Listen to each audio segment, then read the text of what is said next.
Welcome back. Yeah, this your boy Chris, or aka Hound Dog, or what you want to call me. I don't really care. 5 hours ago, Ted Cruz just lit the Democratic Party up in a furious CPAC speech about no Sharia law in the U.S. And really, you shouldn't have no Sharia law in the United States of America, or no mosque, temple either.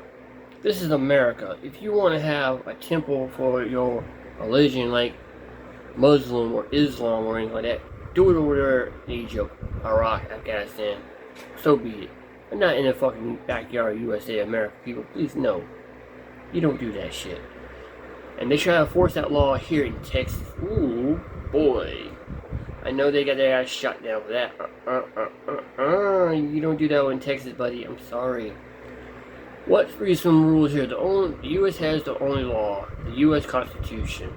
USA, theirs colors don't run. The Bible said He is the way, the truth, the light. No man comes forth to the Father but by Him, and that is Jesus Christ. These are comments I'm reading here. And they try to do that shit in Texas. Ooh, mamma mia, you don't fucking play with Texas now. You remember what happened in Animal, right? Yeah. So yeah, you mess with some red necks down there in Texas, your ass is out. And this is to teach these Muslims, these Iraqi people, don't fuck around down in Texas. Let's get to the video. Texas or the United States of America. I am inspired by every one of you. And as Jesus told us 2,000 years ago, and ye shall know the truth, and the truth shall set you free. We are going to preach the truth. We are going to do so with love, with a smile, with strength, and we are going to save the greatest nation in the history of the world, that shining city on a hill that is the United States of America. The Democrat Party today is a party of hatred of Donald Trump and open borders. And by the way, if you want to know who they are, listen to Chris Murphy, the lefty Democrat senator, who said on television, he said, the people who we care about the most, and by we, he meant Democrats, are illegal immigrants. That is their party. Well, I'll tell you what we're going to do. Even though every Democrat is a hard no on funding border security, we are going to come back, we are going to take up another reconciliation bill, and we are going to fund ICE and Border Patrol for 10 years.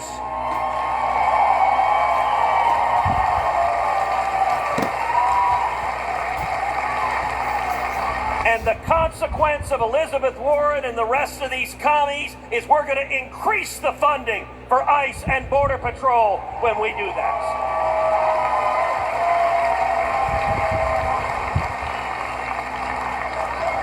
Because if they will not defend the citizens of this nation, we will.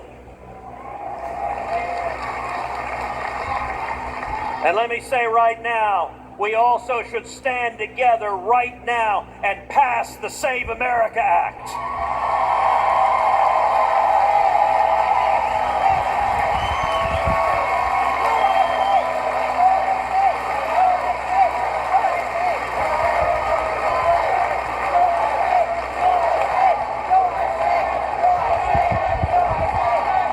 We need to force every Democrat to do a talking filibuster, to stand and talk and talk and talk like Jimmy Stewart in Mr. Smith's Goes to Washington, like I did in 2013 for 21 hours against Obamacare. And when they talk and talk and talk and can't talk anymore, then we will pass the Save America Act.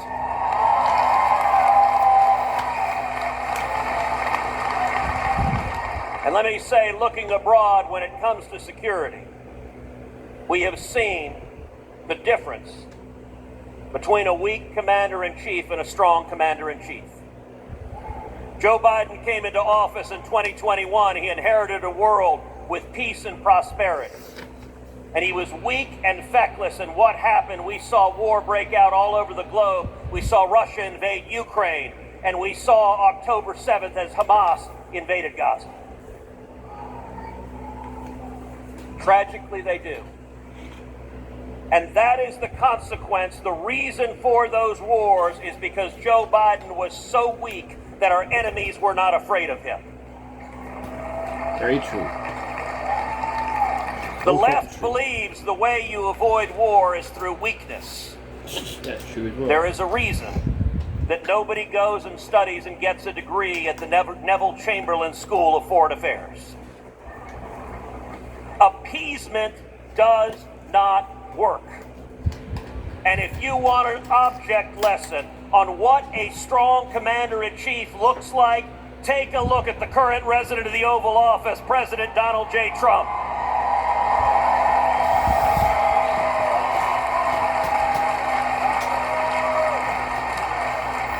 Today, we have a greater chance that in the next 6 months we will see a new government in Venezuela, in Cuba, and in Iran.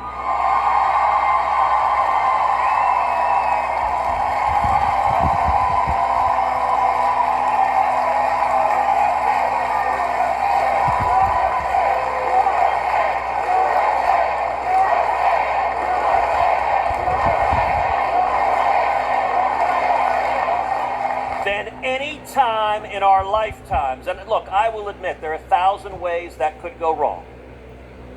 But this is what happens when you see American strengths. And there are people that are trying to say Donald Trump is an isolationist. Anyone saying that has been in a coma the last 15 months. I will tell you this, at 3 a.m. on January 3rd, when our Delta Force apprehended Maduro, every Latin American dictator had to change his shorts.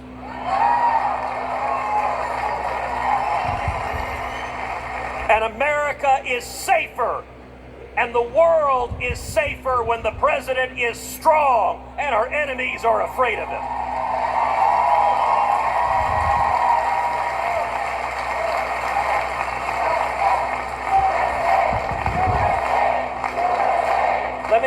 Let me finally say this, wrapping up. I look across this room. By the way, a lot of folks online were saying this room was empty. It ain't empty now. And I am encouraged by the men and women who are here because you are rising up to fight to defend our country. I will tell you, the left, they want to win in November. They want to take the House. They want to take the Senate. They want to impeach the president. They want to open the border. They want to defund the police. They want to tear this country down.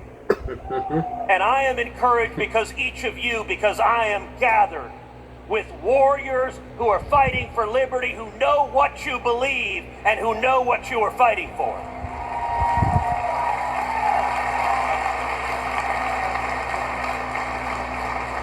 And I want to say, equip yourself. Many of you know I do a podcast 3 days a week. It's called Verdict with Ted Cruz. We have millions of listeners across the country. I want to ask each of you to pull out your cell phone right now and text the word verdict to the number 24005. Let me give that to you again. The number is 24005. Text the word verdict, VERDICT. What you will get back is a link to subscribe for free to the podcast. And 3 days a week, it'll be downloaded to your phone. And the reason I do the podcast, today's podcast or yesterday's podcast, I finished at 3 in the morning. The reason I do it is to tell you what's going on, to bring you behind the scenes on the battles in the Senate, or the battles in the White House, and the battles in the Supreme Court, so that you know the facts and you can go battle. You can battle with your friends and neighbors.